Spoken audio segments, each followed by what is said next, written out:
Good afternoon, everyone. Welcome back. Thank you for sticking and staying with us. Those of you in the room with us, those of you joining online, it has been an amazing 2.5 days and the curtains are finally coming down. Just before we went to break, we heard the word transformation used a lot, but we were reminded that transformation, if we're talking about it, it has to be just, it has to be creative, innovative, it has to be empowering, inclusive, and it must be transparent. It must be one based on trust. And so now, as the Caribbean Internet Governance Forum marks over 2 decades of leadership, the region stands at a pivotal moment, balancing local development with regional integration and global influence. Recent sessions have illuminated pressing issues, emerging opportunities, and the value of unified action. The pathway ahead demands coherence, collaboration, and agility.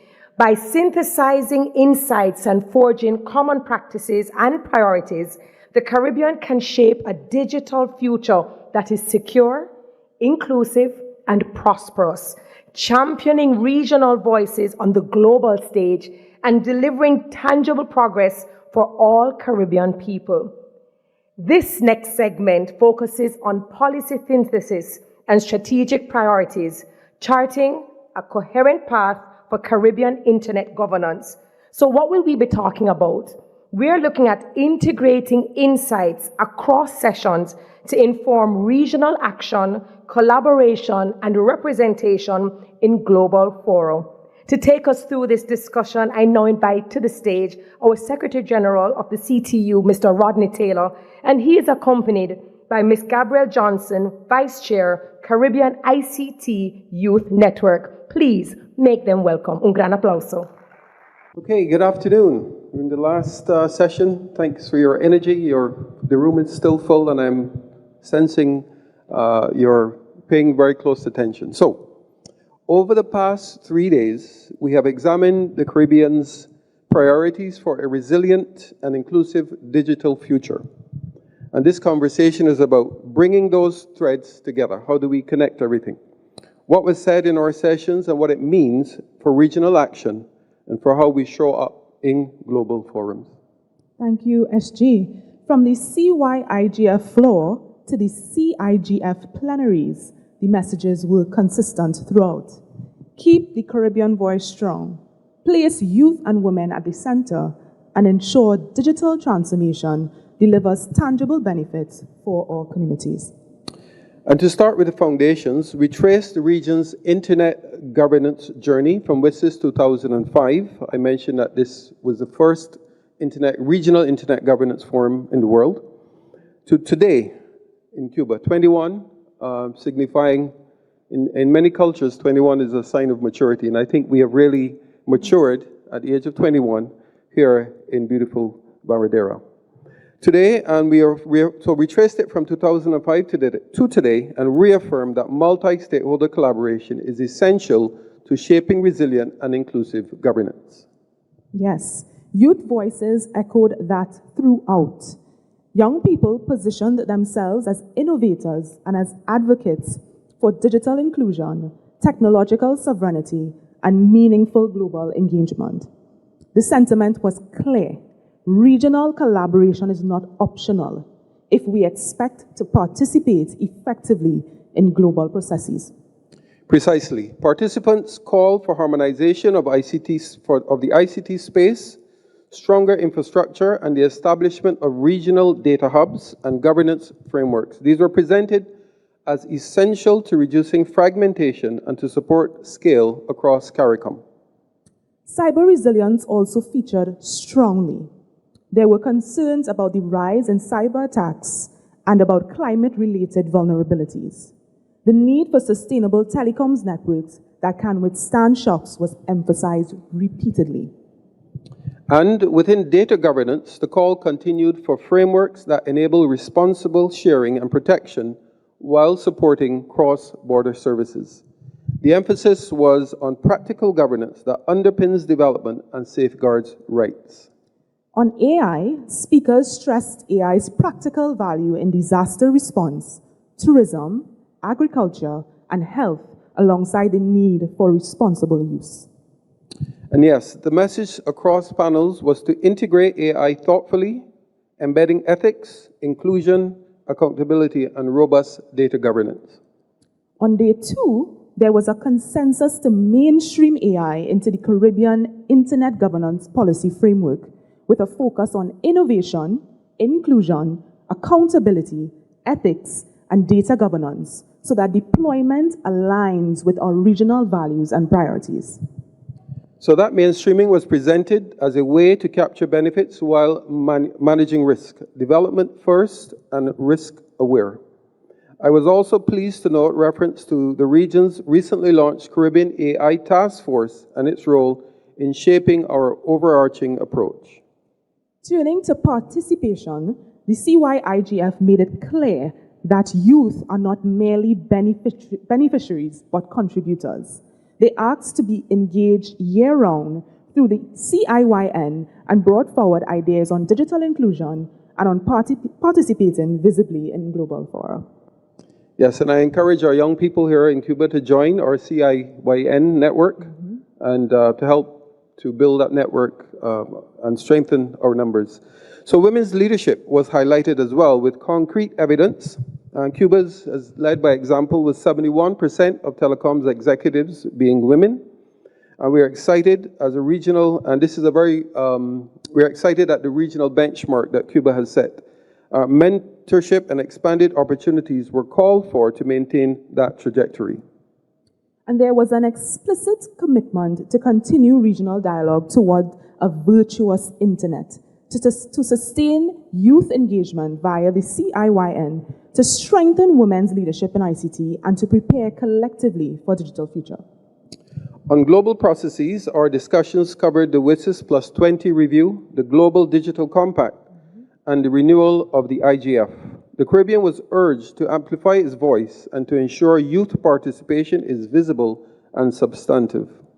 When we consider the CIGF at 21 and the region's track record, the collaboration needed to produce 4 editions of the CIGF, to deliver 18 IXP workshops, and to support the formation of national IGFs. We also recognize that challenges in capacity and in avoiding duplication of efforts still exist. Strengthening regional, global linkages and increasing global South participation were therefore emphasized as ways to advance the goals articulated in the forum. That sits alongside technical engagement on ongoing reforms, especially where input is time-sensitive. One of those time-sensitive areas in is internet resources. We heard that the ICP2 governance framework is under review, with public consultations scheduled for October to December. No problem. Okay, so we spoke as well about ICANN's next GTLD. That's a generic top-level domain application round and is expected in April 2026, presenting an opportunity for the Caribbean in terms of digital identity and branding. There was broad agreement that technical engagement in registry reforms and in ICANN programs aligns with the region's aim to be present and prepared. Online safety and child protection were a major focus on day 3. The figures presented were stark. Half of children report feeling addicted to the internet. 2/3 feel unsafe online, and 40% have been solicited for nudes. It was also noted that AI, through deepfakes and other generative tools, has intensified these risks. The United Nations Office on Drugs and Crime, the ITU, and other United Nations bodies emphasize international cooperation, national cybersecurity strategies, and education. The call to action recorded in the sessions was to adopt regulatory frameworks, deploy the ITU Child Online Protection Toolkit, and sustain global dialogue on safety. Commitments were restated in that context. The UN and the ITU reaffirmed work on global online safety frameworks, and there was a clear alignment with the CTU on deepening collaboration in governance and safety. We also reflected on our host countries' experience. We heard about legislative progress in Cuba, the Children's Code and the Family Code embedding digital rights, and about the connectivity drive by ETICSA, which is connecting 86% of villages and addressing areas of silence. That perspective was coupled with a sustained focus on women in tech, human capital development, and inclusive data governance. The message was that connectivity, skills, and rights-based frameworks must move together. And participants highlighted the link between digital transformation and local development, integrating science, technology, and innovation with municipal governance, enabling new business models, and using digital government to strengthen transparency. Universities were presented as central through training, research, and innovation, with examples such as Observatorio Ecologico, working on food security. Well done, well done. Bringing it all together, the overall takeaways recorded across days 1 to 3 were as follows. Pursue regional unity and a stronger global presence. Keep youth and women at the core of our efforts. Treat AI and emerging technologies as both opportunity and risk, requiring responsible governance. Prioritize cybersecurity and online safety, and link digital transformation to local development through empowered municipalities and integration of CTI. And the recorded commitments were clear. Harmonize data governance and ICT frameworks regionally. Strengthen youth and women's leadership, including through high-level opportunities. Amplify Caribbean perspectives in the WSIS Plus 20, GDC, which is the Global Digital Compact, and IGF processes. Engage in governance reforms that affect the Caribbean, and seize opportunities to advocate for our region so that global opportunities remain accessible and affordable. Finally, it was noted that this work is supported by ongoing collaboration, the UN, the ITU, and the CTU committed to deepening cooperation on online safety and governance, youth networks committed to remaining engaged year-round, and governments and stakeholders pledged to expand connectivity, close gaps, and sustain inclusive policy development. That captures the record of what was said over the last 3 days.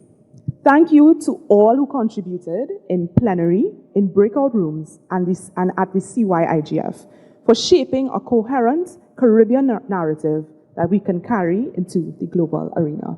I thank you, everyone. Thank you.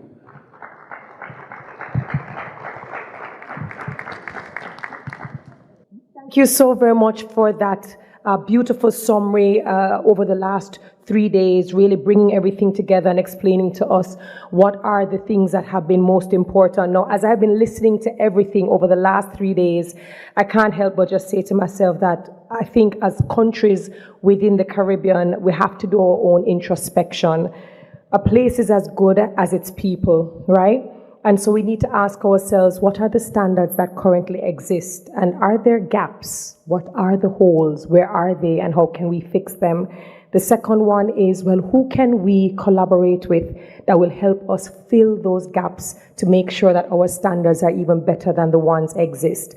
And then we constantly have to research and see what's happening around the world and how it is our standards are matching up to that.